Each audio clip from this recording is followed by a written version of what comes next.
साथियों, अभी कुछ समय पहले आपने यह खबर तो देखी ही होगी कि कैफे कॉफी डे के मालिक वीजी सिद्धार्थ ने कर्जे की वजह से नदी में कूदकर आत्महत्या कर ली थी। कर्जे की ही वजह से विजय माल्या देश से बाहर चला गया था। कर्जे की ही वजह से नीरव मोदी को भी देश से बाहर इंग्लैंड में चले जाना पड़ा और न जाने कितने व्यापारियों को कर्जा होने की वजह से रोजाना या तो अपना व्यापार बंद करना पड़ता है या फिर आत्महत्या।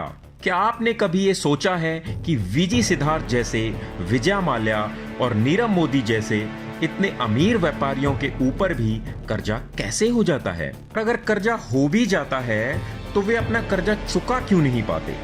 अभी तक तो आप यही सोचते होंगे कि कर्जा तो किसी गरीब के ऊपर ही होता है, जैसे किसान या मजदूर, और कर्जे की वजह से आत्महत्या भी कोई गरीब ही करता होगा। लेकिन वीजी सिद्धार्थ का ताजा मामला हमारे सामने ये सवाल खड़ा करता है कि एक गरीब किसान, मजदूर, एक नौकरी करने वाले मिडिल क्लास आदमी, एक छोटे व्यापारी से लेकर एक अरबपति व्यापारी के ऊपर भी कर्जा है। और सिर्फ इन सब के ऊपर ही नहीं, बल्कि राज्य सरकारों के ऊपर भी कर्जा है, भारत सरकार के ऊपर भी कर्जा है और यहाँ तक कि दुनिया के हर देश के ऊपर कर्जा है। तो आखिर ये कर्जा है किसका? और दुनिया में ऐसा कौन है जिसने हर देश को कर्जा बांट दिया? उसके पास इतना पैसा आया कहां से?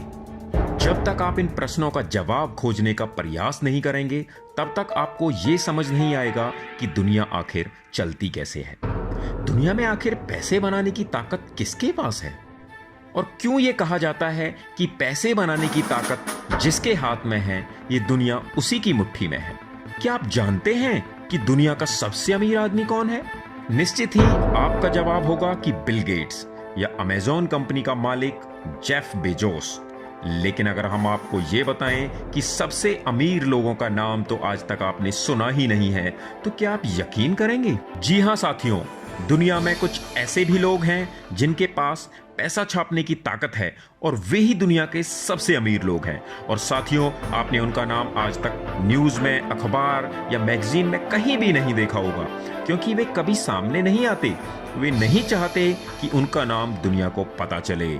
अगर हम आपको ये बताएं कि पहले देशों को डंडे और बंदूक के दम पर गुलाम बना लिया गया था, लेकिन आज देशों को कर्जा देकर गुलाम बना लिया गया है, तो क्या आप यकीन कर पाएंगे? कर्ज के जंजाल को अगर आप समझना चाहते हैं तो आपको बैंकों का मायाजाल किताब पढ़नी ही होगी, क्योंकि पूरी दुनिया में सिर्फ यही एक ऐसी किताब है जिसे पढ़कर आपको ये समझ आ सकता है कि कर्जे की वजह से एक अरबपति से लेकर एक साधारण किसान आत्महत्या क्यों कर लेता है।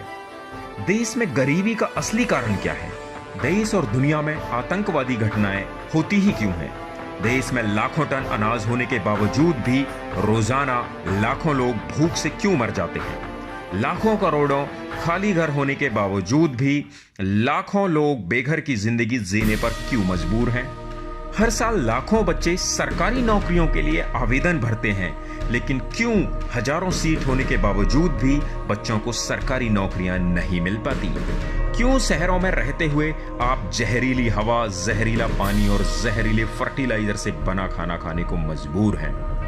क्यों भारत देश के सभी गांव धीरे धीरे खाली होते जा रहे हैं और शहरों में लोगों की भीड़ बढ़ती जा रही है? बैंकों का मायाजाल किताब पढ़ने से आपको ये समझ आ सकता है कि इन भयानक सी दिखने वाली समस्याओं का समाधान बिल्कुल सरल सा है। भारतीय परिवार संगठन ने IIT दिल्ली के एक छात्र द्वारा लिखी गई इस आंख खोल देने वाली किताब का दोबारा प्रकाशन करवाया है। हम चाहते हैं कि आप इस किताब को पढ़कर दुनिया को देखने का अपना नजरिया बदलें और सच्चाई से अपने आप को रूबरू करवाएं। अगर अभी आपने इस किताब को नहीं पढ़ा तो इस देश को बर्बाद होने से कोई नहीं रोक सकता। वैसे तो हमने इस किताब का कोई मूल्य नहीं रखा है, लेकिन इस किताब को छपवाने का, प्रचार करने का और आप तक भेजने का भी एक खर्चा होता है। इसलिए हम आपसे कम 100 रुपए की सहयोग राशि मांगते हैं। किताब को घर मंगवाने के लिए आप bankzal.com पर जाकर अपना ऑर्डर दे सकते हैं और भारतीय परिवार की सभी वीडियोज को देखने के लिए आप नीचे दिए गए भारतीय परिवार के आइकॉन पर क्लिक करके हमारे चैनल पर जा सकते हैं, जहां आपको हमारी सारी वीडियोज दिख जाएंगी। आशा करते हैं कि आप इस किताब को मंगवाकर पढ़ेंगे और फिर हमसे संपर्क करके इस देश के अंदर परिवर्तन करने के लिए हमारा साथ देंगे। जय हिंद, जय भारत।